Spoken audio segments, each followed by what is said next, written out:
Bismillahirrahmanirrahim. Assalamualaikum warahmatullahi wabarakatuh. Ikhwan akhwat rahimakumullah.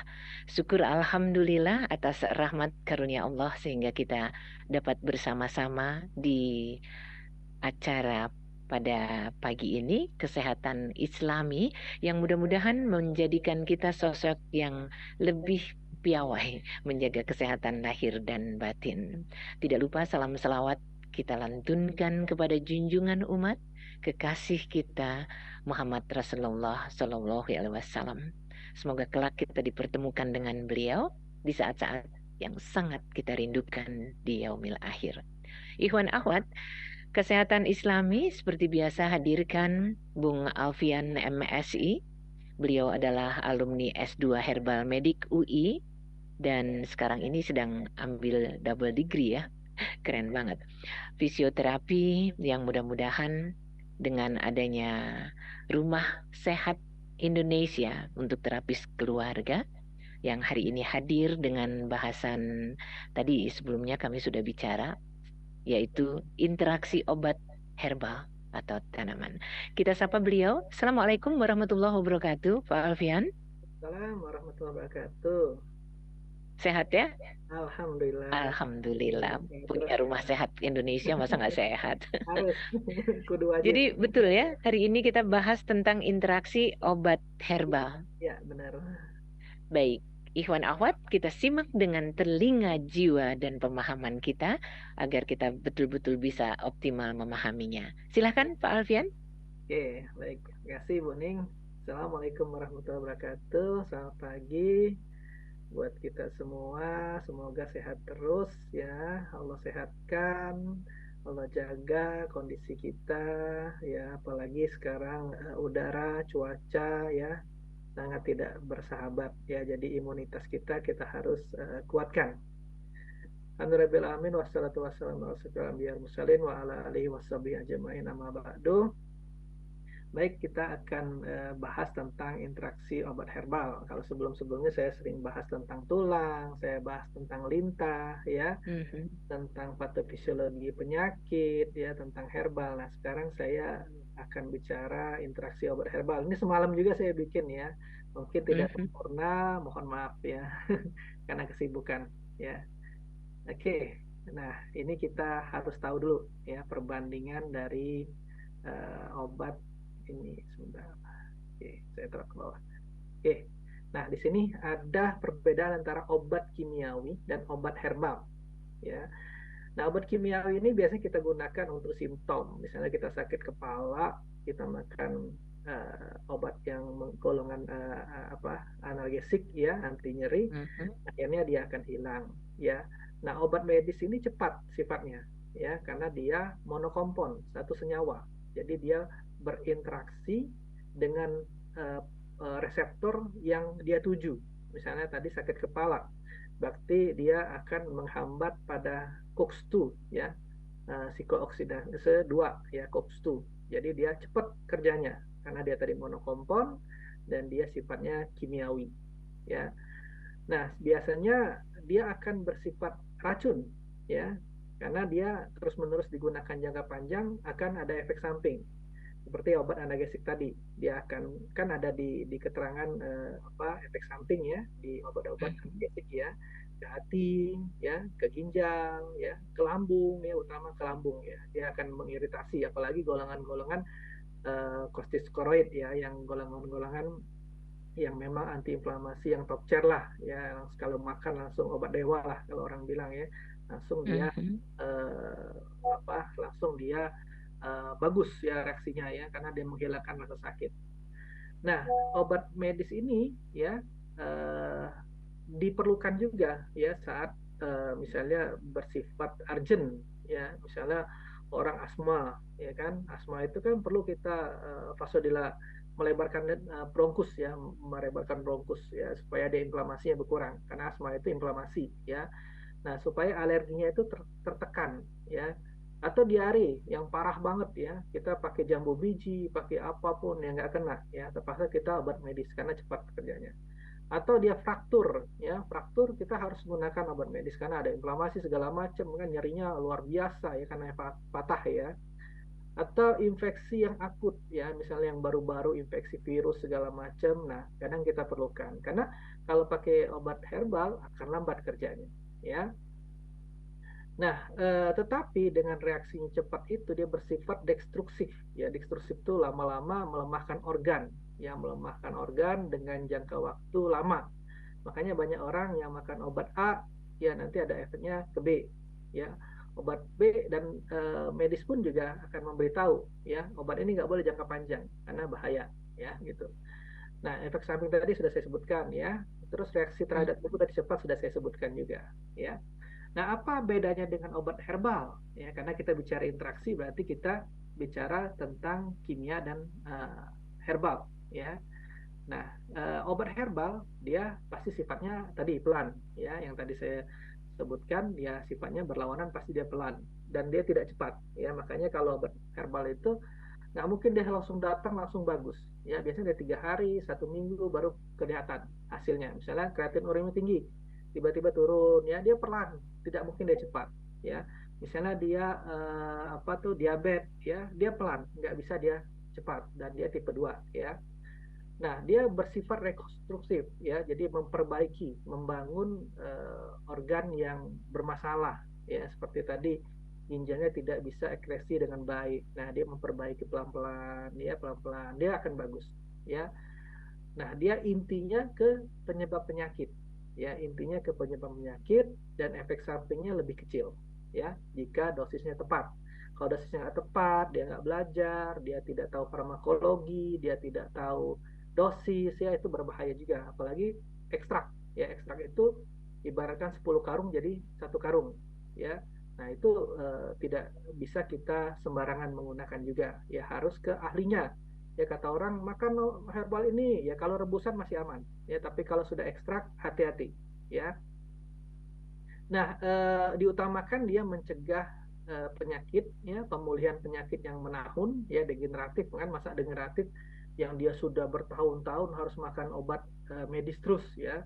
Nah, gantikan perlahan-lahan jika itu masih bisa. Misalnya diabetes tipe 2 ya, pola makannya kita atur ya, terus olahraga kita kasih herbal untuk perbaikan degeneratifnya ya. Tapi kalau dia tipe 1 ya nggak bisa, tetap harus bantuan dari luar ya, karena insulinnya sudah sel beta pankreas sudah rusak, jadi perlu bantuan dari luar untuk membantu insulin ya. Nah, terus reaksinya tadi lambat ya, efek sampingnya hampir tidak ada atau sedikit efek samping ya. Kalau dia benar-benar dia ahli herbal ya, dikatakan ahli herbal itu dia tahu mekanisme kerja obatnya, mekanisme kerja si herbalnya ya. Oke, lanjut. Apakah Terus? obat herbal secara umum aman ya? Nah, bahan aktif dalam banyak herbal dan suplemen herbal tidak diketahui ya. Nah, itu agak hati-hati. Jadi kalau misalnya kita bahan aktifnya kita tidak ketahui ya, nah itu agak hati-hati ya. Jadi bahannya kita nggak tahu, kata teman, kamu sakit ini, kamu makan ini ya. Bagi dia oke, karena memang pas keluhan dia. Tapi bagi orang lain belum tentu, karena tidak pas mungkin bagi dia ya. Terus ada beberapa herbal yang terkontaminasi ya dengan logam ya, atau BKU ya. Sekarang banyak kan yang obat herbal dia cespleng. Nah, kemarin pernah tuh ada keluarga juga makan obat adalah ya, mereknya adalah gitu ya.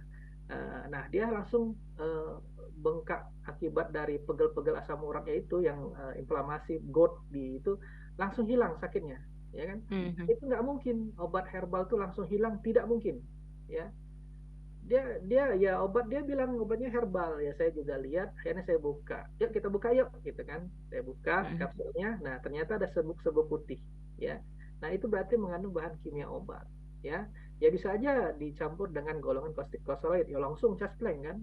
Nah, tapi jangka Mhm. panjang jadi moon face ya, bisa ginjalnya keganggu ya, dan lain-lain ya.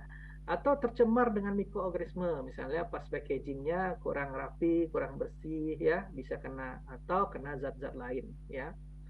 Nah, keamanan obat herbal atau jamu ya, susunan kimiawi, cara kerja dalam tubuh, cara pembuatannya, dan dosis yang digunakan itu sangat penting ya. Jadi kita harus tahu tuh struktur kimianya apa ya, farmakodinamiknya apa, ya, pengaruh ke tubuh kita apa, ya, terus cara kerjanya. Misalnya tadi kita mau pengen gulanya turun, pankreasnya diperbaikin. Dia salah herbal, misalnya salah herbal untuk nutrisi, ya nggak nyambung kan, mestinya herbalnya. Oh ini aja gampangnya, misalnya orang diare, ya diare, dia kan harus mampet, ya, pakai mampet kita pakai daun teh, daun jambu biji, ya, yang bersifat absorben. Nah, dia makan lidah buaya atau makan daun sena, ya, tambah moncor, ya. Nah, harus kita tahu cara kerjanya. Terus cara pembuatannya, ya. Dia mau ekstrak, dia mau simplisia kering, ya, itu harus tahu. Karena nggak bisa ekstrak dengan simplisia kering itu perbandingan jauh, ya. Simplisia kering itu tanaman yang dikeringkan di bubuk, sedangkan ekstrak tanaman yang sudah dibubuk tadi dimasukin kira-kira 1 kilo, dia cuma jadi 200 gram, ya, Mm-mm. dia jadi cuma 250 gram, jadi perbandingannya 1:5, 1:4, ya, itu ada yang 1:10, ya, dan itu harganya pasti mahal kalau banding 10. Nah, kalau saya yang gunakan, saya 1:5, ya, yang di klinik, Mhm. ya. Nah, dosis yang digunakan juga tepat. Nggak bisa kita orang tua dengan anak kecil, remaja disamakan, tidak bisa, ya, harus dibedakan, ya, karena dosis orang tua dengan anak kecil berbeda, ya, dosis orang remaja yang sedang aktif-aktifnya berbeda, ya. Nah, terus suplemen herbal dapat bertindak dengan cara yang sama seperti obat-obatan. Ya, tadi saya bilang kita belajar farmakologi, berarti kita belajar farmakokinetik dengan farmakodinamik. Cuman obat herbal tidak bisa dihitung waktu paruhnya, farmakokinetiknya nggak bisa. Kenapa? Karena farmakokinetik itu dia monokompon, biasanya bisa diukur. Ya, seperti obat medis, dia waktu paruhnya bisa diukur karena dia monokompon. Nah, sedangkan herbal, ya, dia multikompon, ya, banyak senyawa, jadi susah untuk farmakokinetik. Tapi untuk farmakodinamik, efek dari obat tersebut, ya, aktivitasnya, actionnya itu bisa kita lihat, ya. Misalnya dia tadi apa tadi, mah, ya, kita kasih herbal kunyit temulawak, kita lihat 3 hari reaksinya. Oh, udah nggak mual lagi, ya, udah nggak kembung lagi. Nah, itu efek dari aksinya, ya, itu bisa kita lihat, ya. Oke. Nah, penggunaan pada pasien tertentu, misalnya ibu hamil, ya, bumil, ya. Nah, ibu bumil ini hati-hati juga, ya, karena bisa memicu keguguran. Jangan salah, ya. Makanya obat herbal itu efek sampingnya sangat kecil sebenarnya, hampir tidak sama sekali. Tetapi dengan yang mengetahui, dengan yang paham farmakologi, Mm. patofisiologi penyakit, ya, jangan sampai nggak paham, ya, berbahaya, ya. Sekarang saya juga udah banyak bikin formula, ya, sudah saya mulai urus surat-suratnya segala macam, ya, tinggal nunggu keluar, ya, karena produk saya banyak, ada 25 produk, ya. Nah, eh, nah, ini ada herbal-herbal yang apa tuh tadi, mengganggu untuk efek kehamilan, ya. Nah, obat efek kehamilan itu seperti alio. Alio itu apa tuh, lidah buaya, ya. Nah, dia bisa menstimulasi otot rahim. Jadi dia lagi hamil, distimulasi otot rahim jadi bermasalah, ya. Ada lagi Angelisa, ya. Dia untuk emmenagog. Emmenagog itu dia mempelancar aliran darah ke rahim, ya. Untuk orang menstruasi itu bagus. Tapi kalau orang hamil kan berbahaya, ya. Ada lagi berberry, ada lagi kemangi, ya. Nah, kemangi efeknya aborsi, ya, abortus, ya, kalau dia terlalu banyak, ya. Nah, itu resiko pendarahan, ya. Nah, bitter melon, ya, ada lain-lain banyak sekali, ya, biji jarak, ya, itu seledri, ya. Nah, itu akan efeknya, efek sampingnya. Ada lagi itu chamomile, ya, chamomile itu bunga chamomile, ya, ternyata dia stimulasi uterus, ya, uterus itu dinding rahim. Ini saya pindahin kemana, ya, biar enak. Oke, dah. Nah, ada lagi kulit kina. Ya, kina ini kan suka dipakai orang untuk diabetes, ya, tetapi dia berat badannya jadi rendah, ya, bisa prematur, ya. Jadi teratogenik, ya, jadi ke bayinya, ya, bermasalah, bukan ke ibu hamilnya, malah teratogenik untuk ke bayinya. Esinase, ya. Esinase ternyata oksitosit, ya. Jadi lemah, dia melemahkan oksitositnya, ya. Ephedra, ya, dan lain-lain, ya. Ada yang bersifat aborsi, ya. ada yang berisiko yoga, ya banyak ya, makanya kita harus tahu ya dosisnya. Nah, geriatrik ini umur 65 tahun ke atas lah ya, atau 55 ke atas lah bisa kita sebutkan geriatrik ya. Nah, karena geriatrik ini orang-orang tua ini nggak bisa dia dengan full dosis ya, pasti dosisnya kecil ya. Karena dia transformasinya, penyerapan dan segala macamnya sudah degeneratif, sudah berkurang ya, absorpsinya, penyerapannya ya, eliminasinya pun sudah terbatas ya, sudah degeneratif menurun ya. Kadang dia BAB susah, kadang dia kencingnya loss ya, sudah degeneratif ya. Jadi tidak bisa kita gunakan herbal full dosis disamakan dengan anak muda ya. Nah, terus kita lihat juga kemampuan kondisi si pasien juga ya, kondisinya ya berbeda dengan geriatrik yang lainnya ya. Nah, dosisnya kita bisa kurangin juga ya. Jadi geriatrik sudah kita kurangin, dengan dia kondisinya tidak bagus, tidak stabil, tidak boleh juga tinggi ya. Nggak apa-apa, pelan, yang penting hasilnya bagus ya. Oke. Nah, terus yang harus diperhatikan ya, dengan dosis rendah dulu yang tadi saya sebutkan, dengan dosis rendah dulu yang kalau geriatrik ya. Ibu hamil dan menyusuinya sebaiknya tidak minum obat herbal atau tidak mengkonsumsi berlebihan ya. Jadi kalau dia tidak tahu, jangan ya. Tapi kalau dia tahu, dia udah ngerti, paham ya, udah belajar dia ya, boleh, nggak ada masalah ya. Karena saya juga sering ada ibu-ibu hamil sering ya. Tapi ya makanya herbal-herbal tahu dulu, oh yang mana ini berkontraksi dengan uterus ya, terus bersifat dia mempelancar aliran darah ke rahim ya, bersifat kontraksi rahim ya. Nah, itu kita perhatikan. Bisa kita gunakan tapi dosis kecil dengan ada penyimbang. Ya, misalnya tadi kita pengen dia BAB-nya lancar tapi tidak terlalu lancar. Ya bisa kita kombinasikan. Oh, daun senanya sedikit misalnya. Tambahin lagi yang antioksidan biar lebih bagus ya misalnya. Tuh.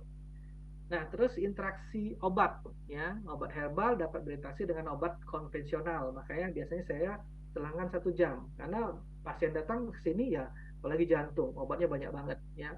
Pasien stroke, iya banyak sekali. Biasanya 6, 7, 8.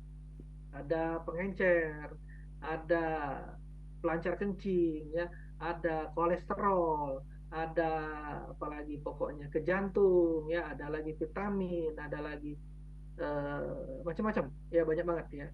Jadi uh, dia harus selang 1 jam. Nah, nanti setelah reaksinya bagus bagus bagus, kita turunkan biasanya obat medis itu ya. Karena yang memang oh sudah bagus, kita turunkan dosisnya, oh udah bagus, turunkan dosisnya, kita gantikan herbal karena jangka panjang ya. Nah, terus jangan abaikan gejala toksik ya, dalam bentuk apapun. Toksik itu racun ya, bersifat racun ya. Jadi kalau misalnya dia ada problem, misalnya BAB-nya susah, kan jadi toksik juga kan, BAB susah jadi dia toksik, akhirnya nggak BAB-BAB. Nah, kita lihat tanaman herbal apa nih yang kita kasih, oh yang menghambat dia supaya jadi nggak jadi BAB. Ya kan yang jadi racun kan lama-lama. Atau apalagi yang bersifat racun ya. Misalnya dia mengiritasi ya, mengiritasi. Jadi dia iritasi ya, lambung misalnya dengan kayak jahe, jangka panjang dia akan iritasi. Ya bisa juga ya selain toksik ya. Nah, minyak asiri ya, minyak asiri itu misalnya kita rebus cengkeh ya, cengkeh itu kita rebus, nanti ada uap airnya, kita masukkan. Nah, itu uap air itu minyak asiri namanya ya. Nah, minyak asiri itu karena konsentrasinya lebih pekat ya, tidak boleh banyak-banyak ya, itu. Nah, ini kan walau terkonsentrasi dan jumlah kecil yang tampaknya tidak berbahaya dapat menyebabkan kerusakan serius. Karena dia tadi cuman berkarung-karung ya, dia alirkan pakai sistem chamber ya, atau dengan soft clamp, atau dengan cara kuno ya. Dia bakar, rebus, uap airnya naik ke atas, masuk ke es, nah turun, nah itu jadi minyak asirinya ya. Jadi tidak boleh juga dosis tinggi ya. Jadi intinya kita harus tahu dosis-dosis tertentu ya, jadi nggak sembarangan ya. Oke. Dosis, nah dosis ya, ini dosis. Nah, kita juga harus tahu ya, ini tapi untuk pendengar mungkin cuman informasi aja ya. Jadi dosis herbal individu kalau dia simplisia ya 3 sampai 9 gram per hari boleh. Simplicia itu daun kering ya. Kalau ekstrak karena dia 6 kali lebih kuat atau 10 kali lebih kuat atau 5 kali lebih kuat, sebaiknya ya 0,5 sampai 1,5 atau 0,2 sampai 0,5 tergantung umur, tergantung keluhan ya. Tidak bisa disamakan ya. Ini ada mineral ya 30 gram ya, ada herbal yang ringan, ada herbal yang beracun, misalnya tapak darah. Tapak darah itu tidak bisa gunakan. Tapi kalau kondisi tertentu bisa kita gunakan dengan konsentrasi kecil ya.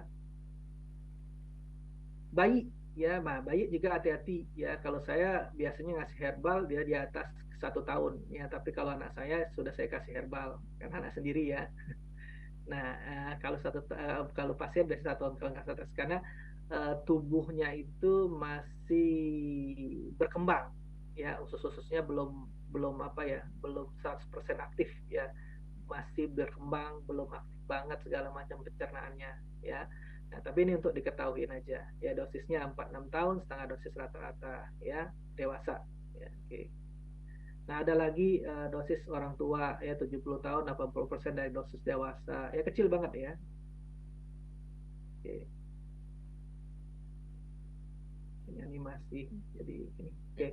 Nah, ini konsep ya. Konsep ini herbal, bahan kimianya beragam, kemungkinan terjadinya interaksi banyak ya konsepnya ya.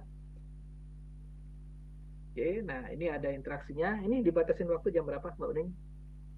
Mbak Nuning, Iya. dibatasin berapa waktunya? Kalau memang nggak dibatasin, saya terus. Silakan. Terus ya.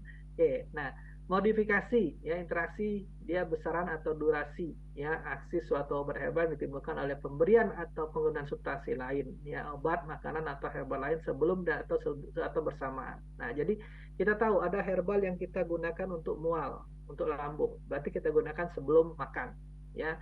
Sama kayak obat medis ya, sebelum makan ya. Ada lagi obat yang ada interaksinya dengan makanan ya, ada herbal sama herbal ya, herbal dengan makanan, herbal dengan obat medis ya. Nah, ini nggak boleh bersamaan, misalnya harus selang 1 jam. Ada yang boleh bersamaan ya, karena sifatnya sinergis ya. Jadi herbal itu ada yang antagonis, yang berlawanan, ada yang efeknya sinergis. Sinergis dia boleh ya, dia antagonis, nah harus kita pisahkan ya, biar reaksi dia tereliminasi dalam tubuh itu ada waktu ya, jadi dia tidak terganggu ya, tidak terjadi interaksi ya, itu intinya ya. Nah, tadi saya sebutkan ya barusan tadi ya, herbal dengan herbal ya harus kita tahu ada efek sinergi atau antagonis ya. Misalnya kayak tadi kita mau BAB, kita makan daun sena atau jati Belanda, kita minum daun teh. Misalnya kita makan ginseng ya, terus kita minum kopi, wah dia nggak bisa tidur itu ya. Nah, itu harus tahu herbal dengan herbal. Ada lagi herbal dengan drug, herbal dengan obat medis konvensional. Misalnya dia makan bawang putih, dia makan pengencer. Nah, hati-hati, bisa pendarahan. Ya, dosisnya harus tahu. Ya, nggak boleh orang sudah tahu dia makan pengencer, tambahin bawang putih banyak, ya sudah, ya tambah pendarahan. Ada lagi herbal dengan makanan, ya, misal daun teh. Kita tadi pengen BAB, ya, tahu-tahu kita minum daun teh, kan nggak jadi ya, kita Iya. herbal untuk melancarkan feses ya. Nah, tapi kita minum daun teh kan bersifat tanin, jadi absorben, nggak jadi ya itu. Ini kemarin saya banyak karena saya bikin sekalian buat saya ngajar ya sebenarnya. Jadi sekalian malam saya bikin sampai jam 1 malam. Ya, ini. Nah, ada lagi jenis interaksi ya, interaksi farmaseutik dan interaksi farmakologi yang tadi saya sebutkan sebelumnya. Ada farmakodinamik ya, aksinya ya, aksi dari obat itu hasilnya ya. Kalau farmakokinetik itu waktu paruh dia ya, yang reaksi ke tubuh ya, apa obat, nasib obat di dalam tubuh ya. Kalau farmakodinamik itu nasib tubuh karena obat ya, itu Iya. hasil keluarannya ya, terbalik ya. Kalau farmaseutik ya bersifat fisik atau kimiawi ya, farmaseutik ini untuk farmasi ya, terus waktu obat-obat herbalnya ya. Nah, ini ada farmakokinetik ya, tapi kita nggak bisa hitung karena farmakokinetik ini Oke. harus yang monokompon ya, bukan multikompon kayak obat medis bisa kita hitung atau varin. Nah, ada farmakokinetik ini ada absorpsinya, kita harus tahu. Jadi kita efek dari farmakodinamiknya kita harus tahu. Ada distribusinya, ada metabolisme, ada ekskresi. Jadi obat masuk Mhm. tuh pertama pasti akan diabsorpsi ya. Diabsorpsi, setelah itu akan didistribusikan di dalam darah ke hati biasanya ya. Sudah diabsorpsi di lambung, jadi didistribusikan ke hati ya, di metabolisme lah di hati ya. Setelah di metabolisme ke hati, dia akan dibuang melalui ekskresi dari ginjal kita keluar urin, dari BAB kita keluar feses ya, itu. Nah, metabolisme suatu obat dapat dihambat atau dipacu. Jadi Mhm. tadi bisa kita pacu, misalnya BAB-nya biar lancang, kita tambahin aloe vera, kita tambahin jati Belanda, tapi bisa juga dihambat ya metabolismenya itu. Misalnya dia menggunakan tadi absorben tadi seperti daun teh ya, akhirnya terhambat ya. Jadi dia bisa bersifat inhibitor, bisa dia sebagai penghambat ya. Inhibisi itu inhibitor, penghambat. Dia bisa sebagai induktor, jadi dia memacu ya, bisa sebagai penghambat dan bisa sebagai pemacu. Efeknya bisa sinergis, bisa antagonis. Nah, itu panjang sebenarnya kalau kita bicara herbal nih ya. Jadi nggak sembarang orang belajar di otodidak di YouTube atau di workshop ya, nggak bisa. Mhm. Nah, harus memang benar-benar kalau menurut saya sekolah ya, dia biar jelas ya. Nah, terjadi antara komponen-komponen dalam herbal itu berlainan. Ya, kita tahu efeknya nanti kemana-kemana itu akan berlainan. Ya, ada juga yang efeknya sama. Ya, tadi yang sinergis dan antagonis. Ya, berlainan dan sinergis. Nah, kayak gini, misalnya contohnya sinergis yang barusan tadi saya sebutkan ya. Akar palerin dengan pala. Palerin ini bikin sedatif. Pala juga bikin sedatif, ngantuk. Pasti dia tidur. Nah, ini Mhm. herbal saya gunakan di klinik ya. Kalau orang suka tidur susah, insomnia, sudah pakai itu ya. Ada lagi kava ya. Ada lagi aloe vera yang tadi sifatnya dia aloe vera itu membuat masa feses lebih cepat ya, karena dia mengembang di perut dan melicinkan ya. Daun sena sama ya, dia melicinkan akhirnya BAB cepat. Tanin ya, sama pisang ya, sama-sama dia bikin menghambat ya. Makanya kalau kita makan pisang suka kembung ya, kita makan pisang susah BAB ya, salah jadi ya. Itu ya, Mhm. kadang orang makan pisang ya, dan lain-lainnya ya. Terus ada lagi sifat yang bersifat antagonis ya. Misalnya tadi akar palerin, kita kan pengen ngantuk, pengen tidur, dia minum kopi ya, nggak jadi tidur ya. Terus apa lagi yang gampang-gampang di daun teh sama daun sena. Ini teh bukan teh ya. Ini daun teh ya dengan daun sena ya. Garlic dengan kurkuma ya. Terus sambiloto dengan tebu ya. Sambiloto menurunkan gula, tebu naikkan gula ya. Jadi antagonis ya. Garlic ini bisa dia sebagai vasodilator ya. Tapi kurkuma nafsu makan. Kita pengen menurunkan kolesterol, nafsu makannya naik ya. Makannya padang lagi nanti kan. Repot kan. Nah, jadi kita harus tahu ya dari interaksi obat herbal dengan tanaman, dengan obat-obat, obat herbal dengan makanan ya. Nah, kesalahpahaman terjadi karena konstituen herbal alami aman, tetapi herbal bisa berbahaya jika tidak digunakan dengan benar, harus berkonsultasi sebelum minum ramuan apapun ya. Obat herbal harus diteliti secara menyeluruh sebelum dikonsumsi untuk menghindari efek samping yang tidak menyenangkan atau berbahaya. Beberapa praktisi perawatan kesehatan mengabaikan terapi herbal, namun beberapa sejenis herbal telah menjadi dasar pengembangan farmasi dan dapat memiliki efek samping yang cukup serius ya. Jadi ini hati-hati ya.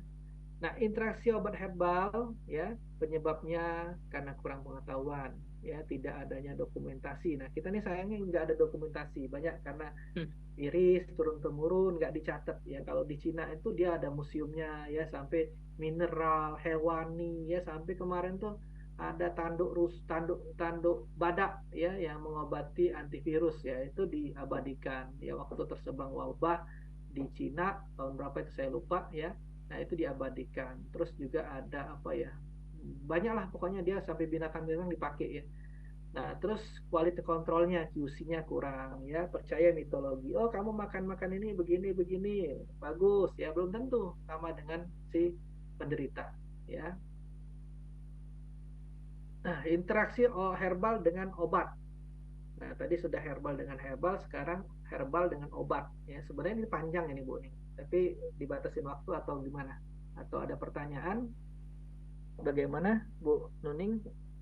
Ya, kebetulan memang sudah masuk beberapa di antaranya ngasih jempol karena informasi terkait dengan obat herbal ini sungguh sangat luar biasa. Baru tahu tuh kalau ini nggak ada namanya minum bawang putih atau mengkonsumsi bawang putih bareng obat pengencer darah bahaya.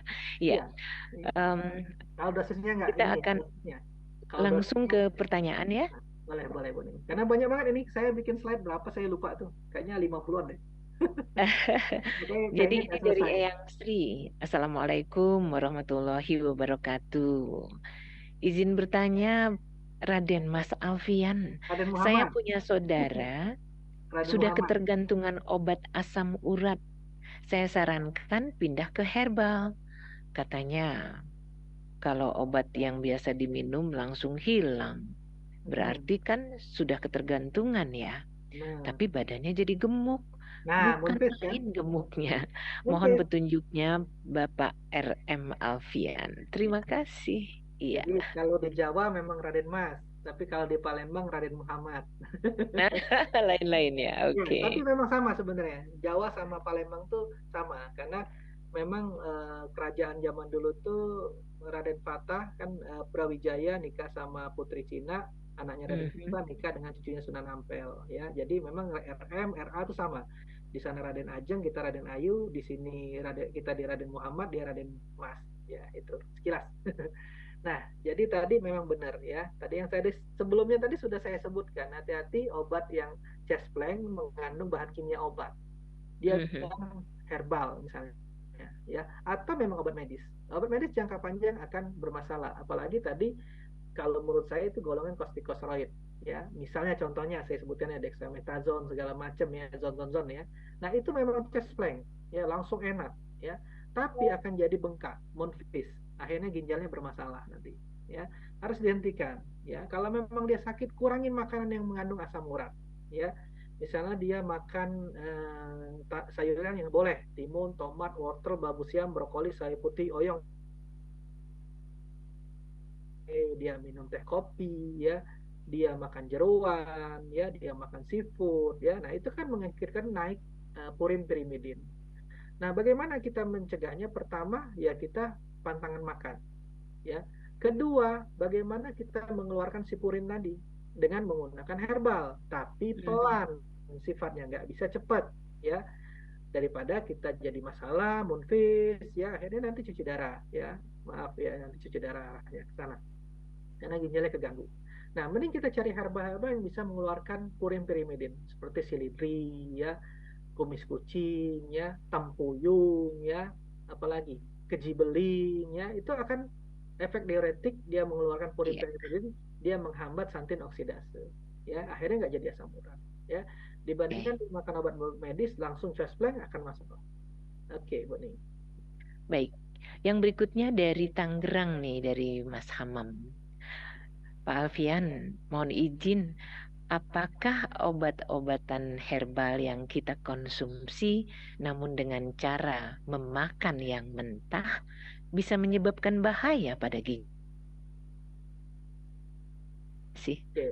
Jadi kalau simplisia itu aman karena dosisnya kecil ya. Simplisia itu kayak kita makan sayur, kita ngelalap ya, kita rebus daun katuk, kita rebus daun kelor, itu aman ya. Tapi yang ekstrak yang hati-hati karena dosisnya tertentu. Tapi ke ginjal enggak, karena pasien saya ada kreatin uriumnya tinggi ya, kemarin 305 uriumnya, kreatinnya 12,9. Turun Mhm. ya jadi 150, terus kreatinnya jadi 7,9 kalau nggak salah ya, fungsi ginjalnya meningkat dari 5 jadi 8 ya. Nah, Hmm. itu kan ada hasilnya dan ada labnya, saya punya labnya. Nah, berarti kan ada perbaikan Ya, siapa Iya. bilang ya herbal itu nganggu ginjal? Kecuali dia makan herbal tambah parah. Ya, itu hati-hati ya. Asal dosisnya tepat ya dan herbalnya tepat. Udah tahu dia ginjal dikasih yang mengiritasi ginjal, ya repot ya. Itu. Mhm.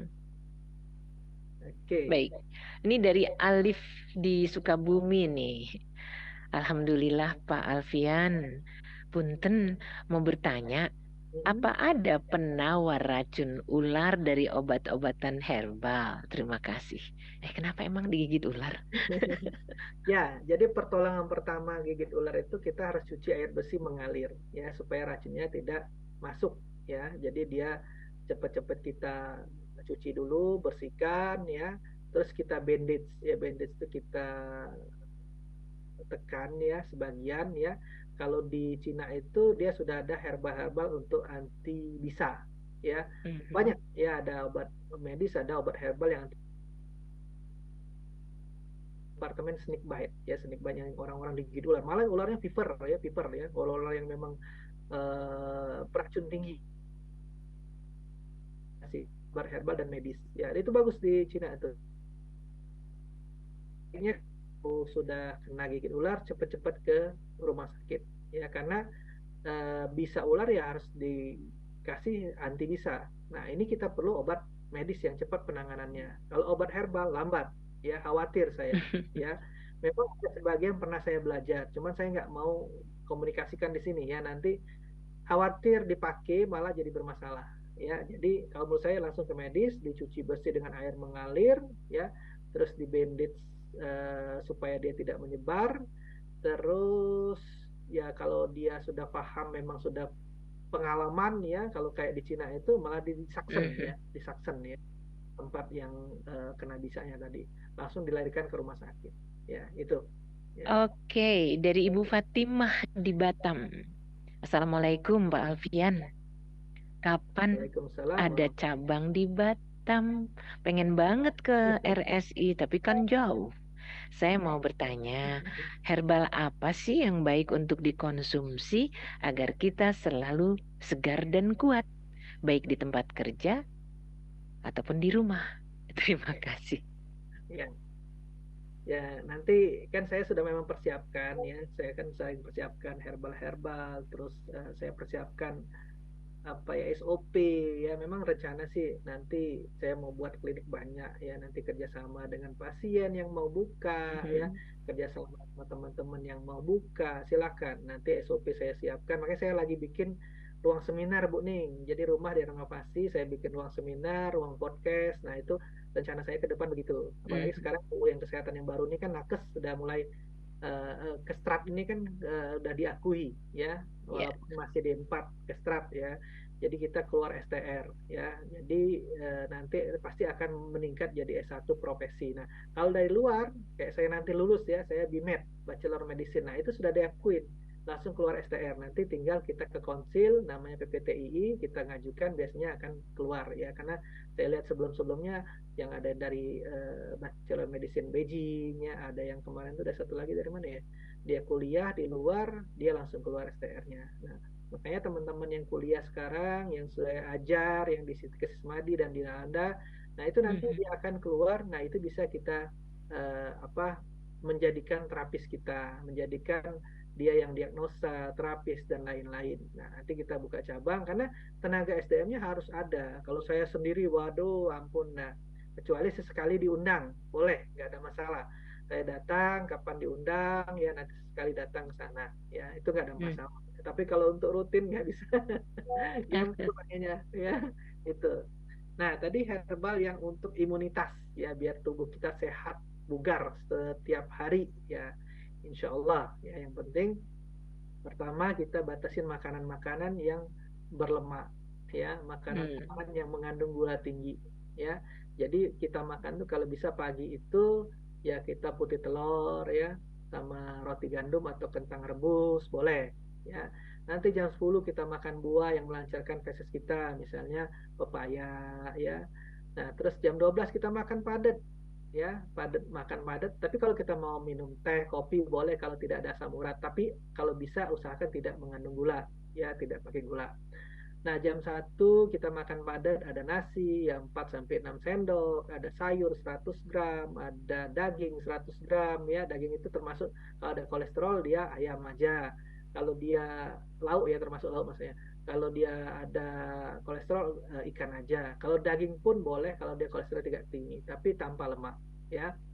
Nah, terus buah lagi ya. Jam 4 kita lapar, makan buah lagi. Jam 6 kita lapar, makan padat seperti siang. Ya, pertama itu ya gula, garam, minyak kita kurangin. Garam itu kalau bisa 1 sendok teh sehari ya. Kalau apa tadi minyak 2 sendok teh sehari ya. Boleh ditumis, boleh di air fryer ya. Kalau bisa ya sebaiknya begitu. Nah, sudah kita atur dengan pola makan kita, kita olahraga minimal 30 menit untuk pembakaran kalori kita, ya. Nah, selebih itu kita ambil herbal-herbal yang meningkatkan antioksidan, ya, imunitas kita, ya, Hmm. seperti antioksidan licorice, ya, seperti apalagi tapak liman, ya, seperti apalagi adas yang menghangatkan tubuh, ya, ginseng, ya, terus apa lagi ya herbal-herbal yang meningkatkan jintan hitam ya habatus soda ya tapi jangan banyak-banyak juga panas ya habatus soda panas ya kalau sering-sering konsumsi nanti malah sariawan ya BAB-nya susah dosis kecil aja ya karena untuk menjaga ya Iya. tetapi kalau kita nggak sakit sebenarnya nggak perlu ya karena kita makanan itu kan sudah cukup ada lauk tadi ada sayur ya ada buah itu sudah cukup vitaminnya ya sebenarnya ya tapi kalau memang kita kekurangan boleh ditambahkan ya tapi tidak boleh berlebih ya tadi kan diajarin interaksi obat soal ya jangan sudah diajarin masih ini ya Jadi yang namanya minyak, gula, garam itu harus betul-betul dibatasi. dibatasi Kalau ya Anda suka manis, minum yang tawar nggak apa-apa kok ya sambil kalau ngaca, kan ya Anda udah lihat manis. saya Oke, kita ke Mbak Mardia di Bekasi. Assalamualaikum Pak Alfian. Kalau pasca Waalaikumsalam. melahirkan badannya pegel linu di bagian belakang, bisa nggak dicek di tempat terapi Pak Alfian? Ya Cukup dengan mengkonsumsi obat-obatan? Gimana? Terima kasih. ya kalau Nanti ini bumil kebetulan kan sebentar dari Mita di Kerawang bertanya tentang alamat Pak Alfian. Nanti di akhir acara saya akan sebutkan ya. oke, siap. Jawabannya adalah silakan. Oke, jadi kalau orang hamil bumil itu kan memang dia bebannya. Pertama beban tubuh dia, terus beban Mhm. kaki, ya double beban. Makanya surga itu di telapak kaki ibu benar, ya. Karena benar antara hidup dan mati, ya. Dia pas hamil itu mau tidur miring kanan kiri susah, apalagi tengkurap, ya. Brojol lah, ya tengkurap ya. Nah, makanya benar-benar luar biasa, ya. Nah, belum dia beban ngangkat, ya apalagi anaknya berteret kayak saya, anaknya 5, ya. Anaknya 5, 2 tahun, 2 tahun. Ada yang gendong di dalam perut, ya kan. Kadang-kadang kita, ya kita lagi aktivitas untuk ngurusin yang lain kan nggak mungkin. Ya, ujung-ujung istri kan.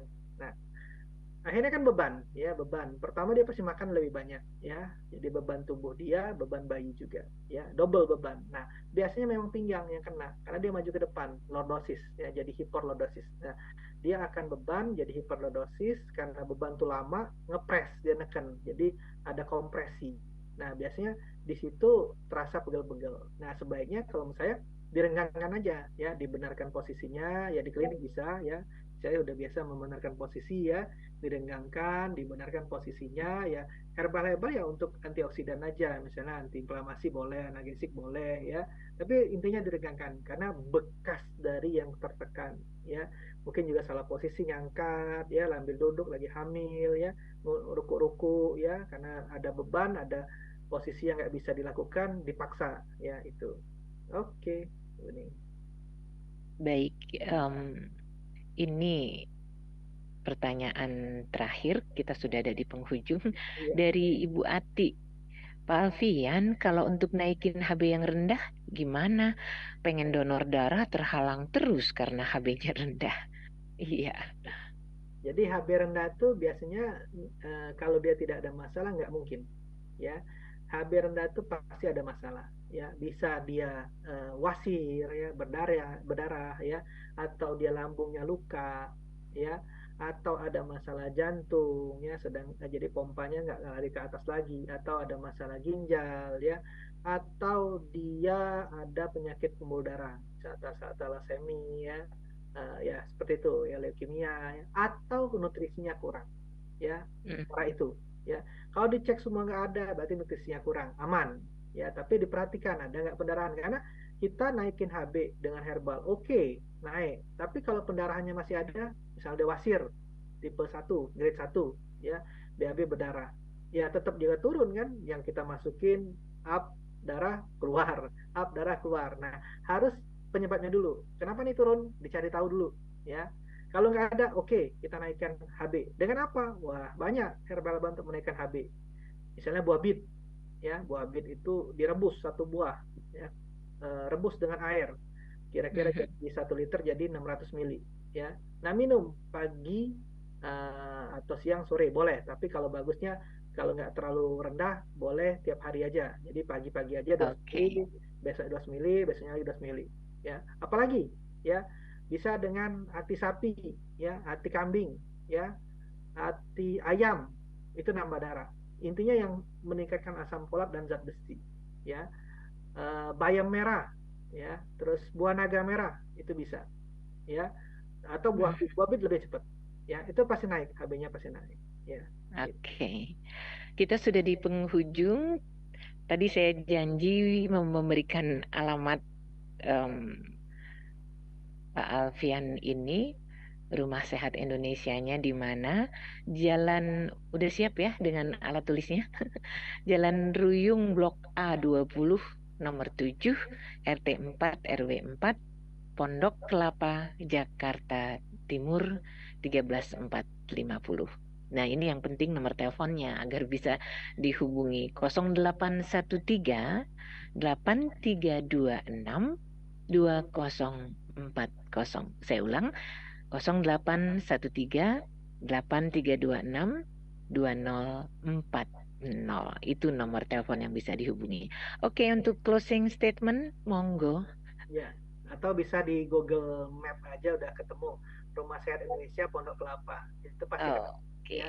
Rumah Sehat Indonesia Pondok Ah, Kelapa. Cari di Google ada ya, jawab. pasti ketemu, ya. Mhm. Jadi ini closing statementnya, makanya kita belajar di sini luar biasa, ada Rasil ya, yang radio dakwah yang luar biasa, yang memberikan informasi kepada kita ya. Nah, jadi kita juga bisa belajar. Ternyata herbal pun kalau kita tidak tepat, ya dosisnya tidak tepat, penggunaannya tidak tepat, ya reaksi antara obat dengan herbal dengan herbal, herbal dengan obat, herbal dengan makanan. Nah, itu harus kita ketahui, ya. Jadi Mhm. jangan sembarang kita mengkonsumsi tapi tidak tahu farmakologinya. Tapi kalau untuk rebusan ya masih kita makan kayak sayur-sayuran itu aman. Tapi ekstrak hati-hati, harus berkonsultasi dengan yang ahlinya ya. Ya. Jadi harus kita tahu farmakologinya. Nanti salah, dia mau melancarkan BAB, makan yang tidak melancarkan BAB. Susah ya, jadi nggak jadi dia ya. Dia mau tidur, minum kopi nggak jadi ya. Nah itu pengetahuan kita. Jadi Iya. herbal itu bermacam-macam ya. Nanti kalau mau bertanya lebih lanjut bisa WA ya, jangan telepon. Oke, Belum tentu begitu saja. diangkat. Diangkat. Oke, Pak Alfian, terima kasih banyak untuk informasinya hari ini di Kesehatan Islami dan yang jelas Ikhwan Akhwat jangan pernah percaya pada mitologi ya. Yang jelas kalau obat kimiawi, obat medis bisa bikin iritasi, beda dengan obat herbal ya. Hasilnya cuman perlu waktu, nggak ada yang instan. Baik, sekali lagi terima kasih Pak Alfian. Insya Allah kita ketemu lagi di lain waktu. Billahi taufik wal hidayah. Wassalamualaikum warahmatullahi wabarakatuh.